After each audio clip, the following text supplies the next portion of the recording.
Rabbi Ron, we all know how much you know about Pesach, so we have a question for you. Okay, go for it. Ma nishtana hayom hazeh. Why is this day different from all other days? This day, well, you got me stumped. I don't know. So tell me, why is this day different from all other days? Today we are going to tell you a true story about one's family's exodus and the miracle that brought them to America. So it sounds like you're saying that the Passover story from long, long ago is really kind of like our own story. That's right, Rabbi Ron. The Haggadah tells us the story of our people. Think of it as if we were living it ourselves. So sit back and listen to the most amazing true story ever. Did you know that the story of Exodus is not only our people's story? It is the story of many different people, Jewish or not, and from far away or close. The Torah reminds us 36 times that once upon a time we were strangers in another land. And so we must know everyone else's story. Wow, that sounds incredible. Let's get started.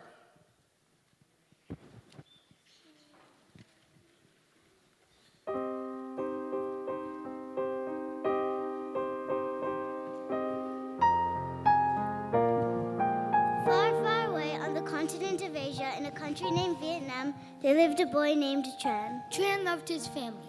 He also loved playing in the beautiful Vietnam countryside. In the same town as Tran, there also lived a very friendly girl named Sal. Sal loved Vietnam and playing with her friends. The funny thing is, Sal and Tran never knew each other all during their childhood. That's right, Rabbi Ron. Tran's grandparents were very rich, so one day, when he was older, he went away to college in France.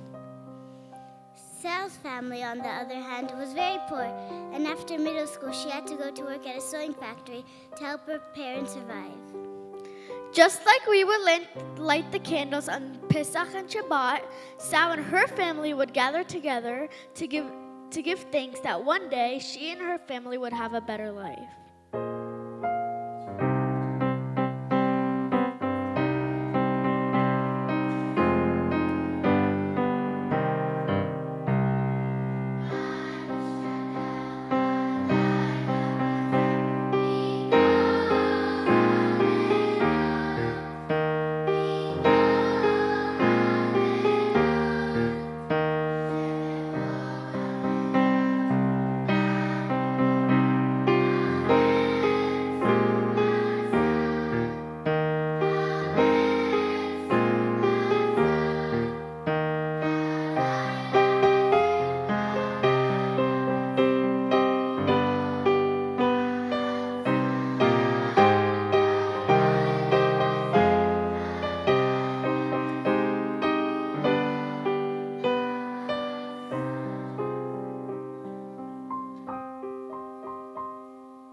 One day, Tran returned from university to his home in Vietnam. He was walking in the park thinking what he would do for the rest of his life. That same day, Sal was taking a break from her hard work at the factory. She sat down on a park bench in that very same park. Trying not to be rude, Tran looked over at Sal. He felt really good inside when he saw her. Secretly, so did Sal. It was as if they both knew that they were meant to be together. You know, in Hebrew, we have a word, basher, which means destiny or meant to be together. Maybe some people in this room understand each other's basher. Well, I'm beginning to see how similar the story is. That idea of basher is to Tran and Sal's story. And it's similar to our own family stories. So what happened next? They started talking to each other every day, taking long walks by the beautiful Vietnam countryside. Tran knew he wanted to make Sal happy and help her family have a good life. Soon they had fallen in love and knew they wanted to spend the rest of their lives together. Soon they got married. It was a beautiful wedding day with family and friends. They even sang a prayer of their own, Do Di Li, which means I am my beloved's and my beloved is mine. They even sang a song of celebration just like this one.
him almost enough money to buy almost an entire mountain to start a new business growing tea.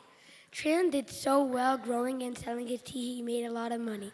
So much that he was able to start a new business buying and selling motorcycles. After working hard for years, Tran and Sal became very wealthy. He even paid off the loan that he borrowed from his grandfather. They were very happy. They started a family.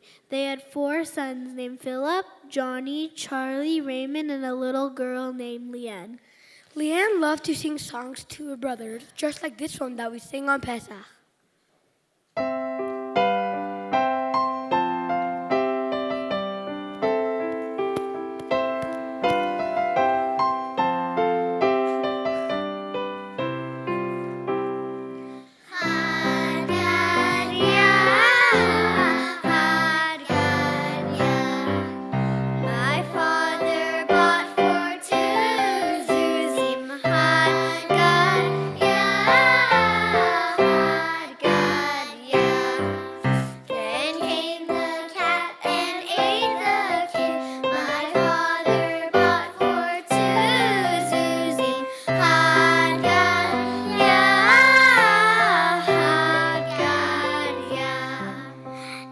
Came the dog and bit the cat that ate the kid my father bought for 2 Susie.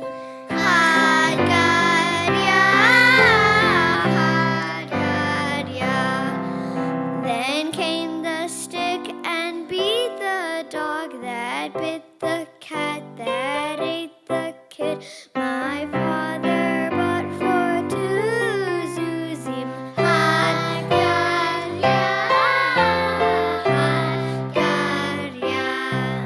Then came the fire and burned the stick that beat the dog that bit the cat that ate the kid my father bought for 2 Susie. Haggadah, Haggadah. Then came the water and quenched the fire that burned the stick that beat the dog that bit the cat that ate the kid my father bought for 2 Susie. Haggadah,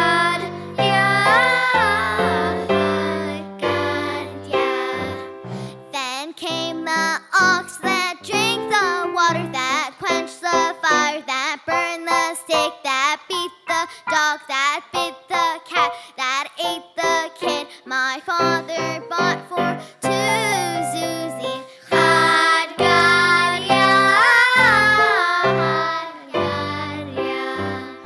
Then came the butcher and slew the ox that drank the water that quenched the fire that burned the stick that beat the dog that bit the cat that ate the kid my father bought for 2 Susie. Haggadah,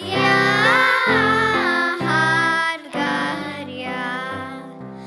Then came the angel of death that killed the butcher that slew the ox that drank the water that quenched the fire that burned the stick that beat the dog that bit the cat that ate the kid my father bought for 2 Susie. Haggadah, Haggadah. That came the Holy One, blessed be God, and destroyed the angel of death that killed the butcher that slew the ox that drank the water that quenched the fire that burned the stick that beat the dog that bit the cat that ate the kid my father bought for 2 Susie. Haggadah, Haggadah.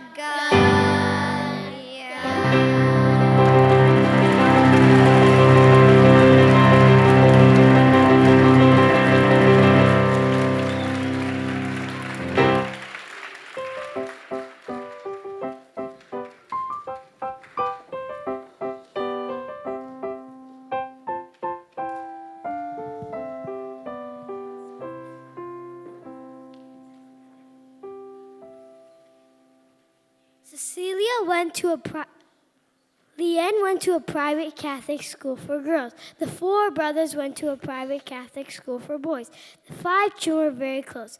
As they got older, they decided to run the family business with their father that they worked so hard to build. But then, one day in 1975, the country was taken over by a mean dictator. A dictator is a person who takes away all of the choices of the people and makes them do what he or she wants. The dictator's army came looking for the people in their village who had lots of money. They rounded up Trinidad because they wanted to take it all away from them. We know that story, we Jews, when people get rounded up by evil dictators.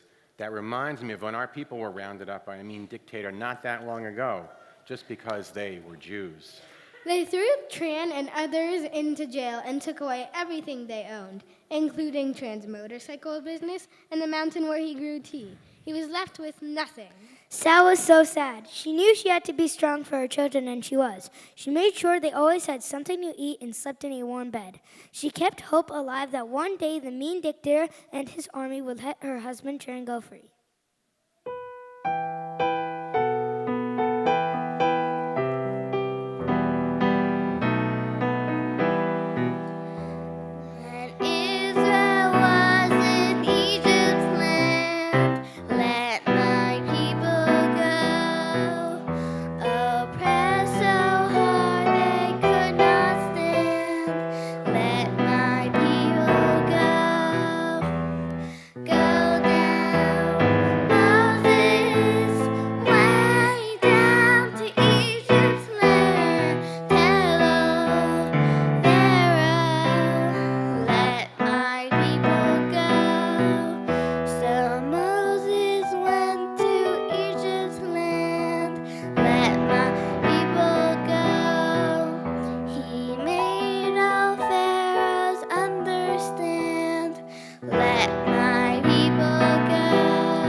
After a long, terrible year in jail, the government finally let Tran go free. But he had nothing left. No money, no motorcycles, no tea to sell, and no way to make a good life in the country he and Saul loved.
In 1978, when Tran was looking for work, he ran into an old friend who had a boat for ocean fishing. He asked his friend if he could take him and his 3 sons to Thailand to find a better life.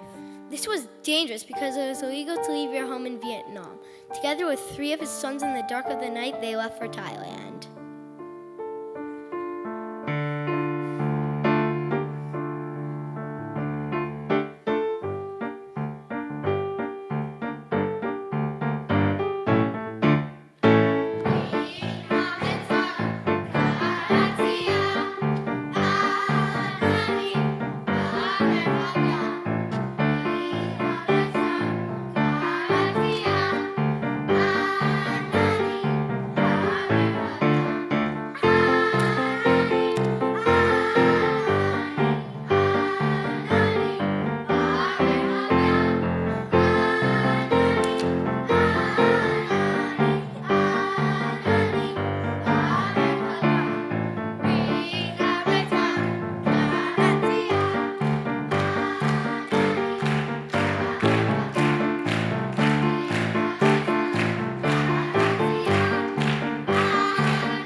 So how are we doing? Just checking in. Do you have any clues? Did you gather the clues? Are you now thinking, shh, shh, shh, don't say it, don't say it. Listen carefully.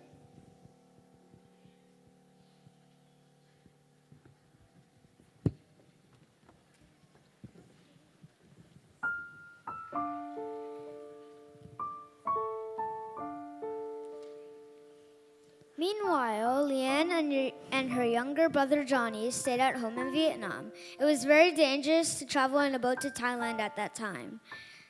Leanne always made sure to take care of her younger brother and her mother. In 1980, a friend in Thailand made it possible for Tran to come to America.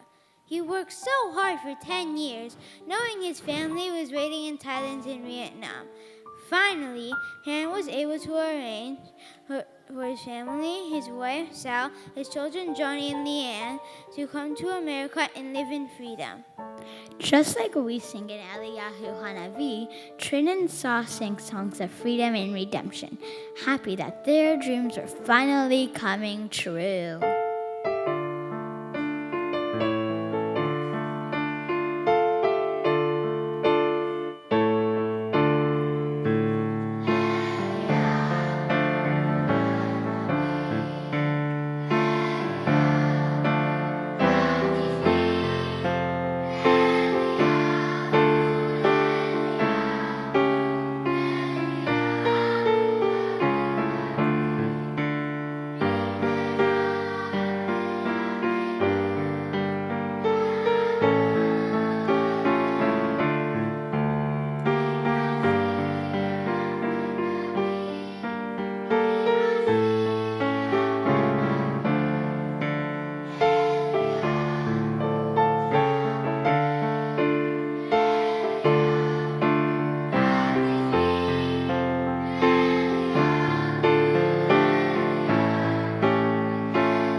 In America, Trin and Saw's children worked so hard to learn the English language and become part of the American way of life.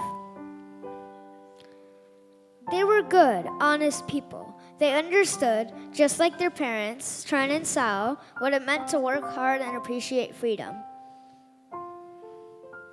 One day, Johnny got a call about a job at a synagogue in Los Angeles. They liked him so much, he started working there as an accountant. A few years later, the synagogue was looking to hire someone to work in the school office. Johnny told them about his little sister Leanne. They thought she was amazing, and she got a job there too. Leanne loved her job working in the school office. In fact, the synagogue they were talking about is our very own Stephen Wise Temple. What a coincidence. Did the clues help you find out who the mystery person is? If you guessed our mystery hero is our very own Cecilia, who's been working in our school office for 22 years, then you are right.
Ladies and gentlemen, many of you have the honor and privilege of working with Cecilia. But what you need to know is, Wise School, we are in debt beyond words. I always say the school runs with a lot of people. The way we run every day is with Cecilia right there with us, because she makes it happen for us all of the time.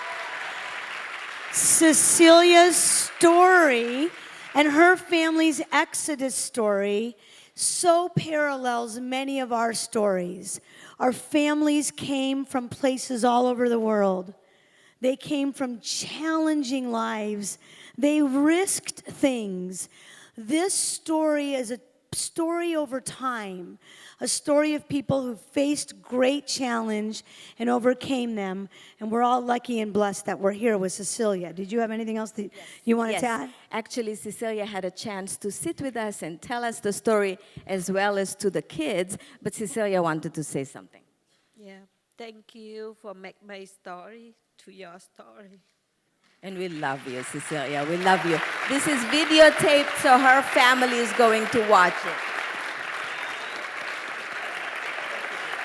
Cecilia. Not only did Cecilia work in our office and her brother Johnny, but members of her family, Philip worked at Temple, as did Han, who worked in our mailroom. So we had a whole group of people from Vietnam. I want to tell you one other funny story.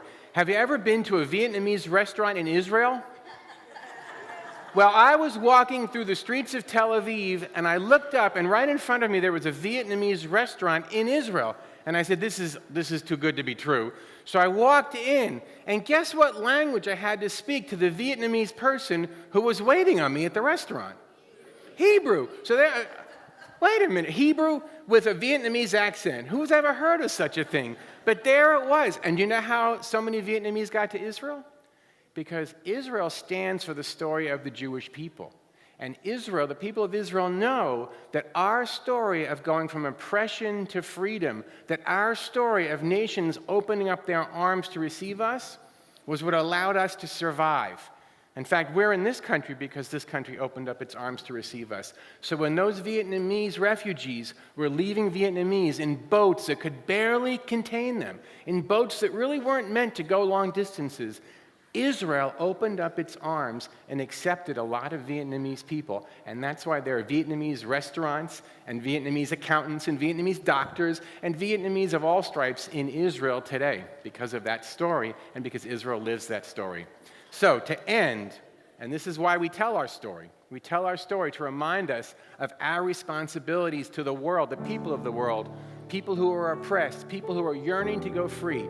And even today, there are still dictators who rise up and oppress people. And we know that it's our responsibility as Jews, because we tell our story, to help those people who are yearning to be free, yearning to live lives of safety and security. So we all have a story, and each of our stories carries a blessing.